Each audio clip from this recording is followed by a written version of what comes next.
நான் பிறந்தது ஹிந்து, நடுவுல மதம் மாற்றப்பட்டேன். இப்ப ஹிந்துவா தான் இருக்கேன். நான் எந்த மதம்னு சொல்ல மாட்டேன். ஆனாக்கா 14 வயசுல இது ஆனிச்சு. ஓகேவா? என்கிட்ட என்ன எனக்கு மதத்தை பத்தி ஹிந்து பத்தி எதுவுமே தெரியாது. அந்த 14 வயசுல ரொம்ப விஷயம் தெரியாது. அவங்க என்ன கேட்டாங்கன்னா, ஏன் உன் சாமிக்கு நிறைய பொண்டாட்டி இருக்கு, ஏன் உன் சாமி நிறைய கத்தியும் கொடாலியுமா இருக்குன்னு எனக்கு பதில் சொல்ல தெரியல. அதை பத்தி யோசிச்சுக்கிட்டே இருந்துட்டு ஓகே நம்ம தப்பான இடத்துல இருக்கோம். இன்னும் நிறைய கேட்டாங்க. நான் எல்லாத்தையுமே சொல்ல, ஒரு சில விஷயத்த மட்டும் நான் சொல்றேன். தப்பான இடத்துல இருக்கோம் போல சொல்லிட்டு நானும் மதம் மாறிட்டேன். மாத்தி விட்டுட்டு மதத்தை காணா போயிட்டாங்க. எனக்கா நமக்கு மனசு கவலையா இருந்தா கண்டிப்பா கடவுளை தேடி போவோம்ல.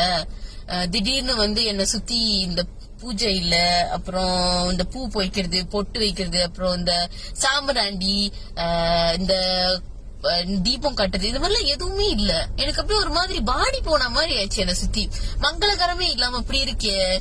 அப்புறம் கொஞ்ச நாள் கழிச்சு நான் யோசிச்சேன், நம்ம எந்த மதத்துல இருந்தோம், இப்ப எந்த மதத்துல இருக்கோம், நம்ம தெரிஞ்சுக்கணும் அப்படின்னு சொல்லிட்டு நான் படிக்க ஆரம்பிச்சேன். படிச்சதுல நிறைய விஷயம் நான் தெரிஞ்சுக்கிட்டேன். ஒரு 16 வயசுல நான் பண்ணது தப்புன்னு உனது திரும்ப கடவுளே நான் மன்னிச்சிரு, நான் பண்ணது தப்பு அப்படின்னு சொல்லிட்டு திரும்ப ஹிந்துக்கே வந்துட்டேன். ஆனா இதை நான் எப்படி பாக்குறேன்னா, நீ என்ன கும்பிடுற, ஆனா என்னை பத்தி தெரியாம கும்பிடுற, நீ என்னை பத்தி தெரிஞ்சுக்கோ அப்படின்னு சொல்லி கடவுள் எனக்கு கொடுத்த ஒரு சோதனையா தான் நான் இதை பர்சனலி பாக்குறேன். எப்படி மதம் மாத்துறதுக்கு ஆளை சூஸ் பண்றாங்கன்னாக்கா, அவங்க மதத்தை பத்தி தெரியாதவங்க, சொந்த மதத்தை பத்தி தெரியாதவங்க, இல்ல அந்த மதத்தை பத்தி தெரிஞ்சுக்க கூடாதுன்னு நினைக்கிறவங்க, இல்லனாக்கா சயின்ஸ் தான் எல்லாம் எனக்கு கடவுளே இல்லப்பா அப்படின்னு இருக்கிற ஆளெல்லாம் போயிட்டு சூஸ் பண்ணி, முக்கியமா இந்த 15 வயசு கீழே, இந்த 18 வயசு கீழே ஆளுங்கெல்லாம் சூஸ் பண்ணி அந்த மாதிரி அவங்க மதம் மாத்தி விடுறது. இது ரொம்ப நடக்குது. நீங்க ட்ரெயின்ல போனீங்கன்னாக்கா, இல்லனாக்கா நீங்க எங்கேயாவது இருந்தீங்கன்னாக்கா இந்த மாதிரி பேசுவாங்க. உங்களுக்கு தெரியுமா அந்த மாதிரி இருக்காங்க தெரியுமா அப்படிலாம் பேசுவாங்க. இதுக்கு நம்ம மதத்தை பத்தி நமக்கே தெரியாததுனால என்ன ஆயிரும், ஐயோ நம்ம இருக்கிறது தப்பான இடம், நம்ம சரியான இடத்துக்கு போயிருவோம்னு சொல்லி அப்படி போயிருவோம். அவங்களோட வேலை மதம் மாத்துறது மட்டும்தான். மதம் மாத்திட்டாக்கா அவங்க காணா போயிருவாங்க. ஓகே, இது நிறைய நடக்குது. சோ உங்க மதத்தை பத்தி உங்களுக்கு தெரியல, இல்ல உங்க சர்க்கிள்ல இருக்கிறவங்க அந்த மாதிரி இருந்தாங்கன்னா அவங்கள போய் கொஞ்சமாச்சும் தெரிஞ்சுக்க சொல்லுங்க.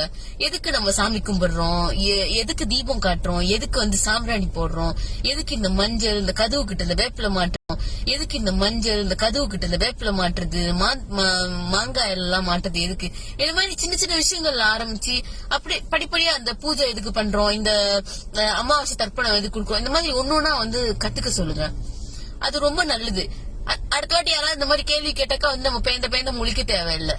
ஓகே, நான் நினைக்கிறேன் இது கடவுள் எனக்கு கொடுத்த ஒரு பாடம் நினைக்கிறேன். என்னை பத்தி தெரியாம நீ என்ன கும்பிடுற, என்னை பத்தி தெரிஞ்சுக்கோ அப்படின்னு சொல்லி.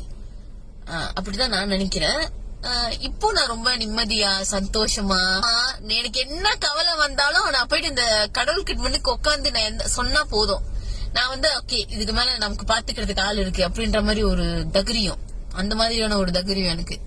இந்த மாதிரி உங்க சர்க்கிள் யாராவது இருந்தாங்க அப்படின்னாக்கா அவங்கள அவங்க மதத்தை பத்தி தெரிஞ்சுக்க சொல்லுங்க. அண்ட் ஆல்சோ இந்த மதம் மாத்துறவங்களுக்கு நீங்க சொல்றேன், நீங்க என்னதான் ஒரு ஆளை மதம் மாத்தணும், அவங்க சொந்த மதத்துல இருந்து வேற மதத்துக்கு கொண்டு போனோம் அப்படிலாம் நீங்க யோசிச்சீங்க அப்படின்னாக்கா உங்களுக்கு மேல கடவுள்னு ஒருத்தர் இருக்கான், நம்மள படைச்சவன், அவன் வச்சதுதான் சட்டம்.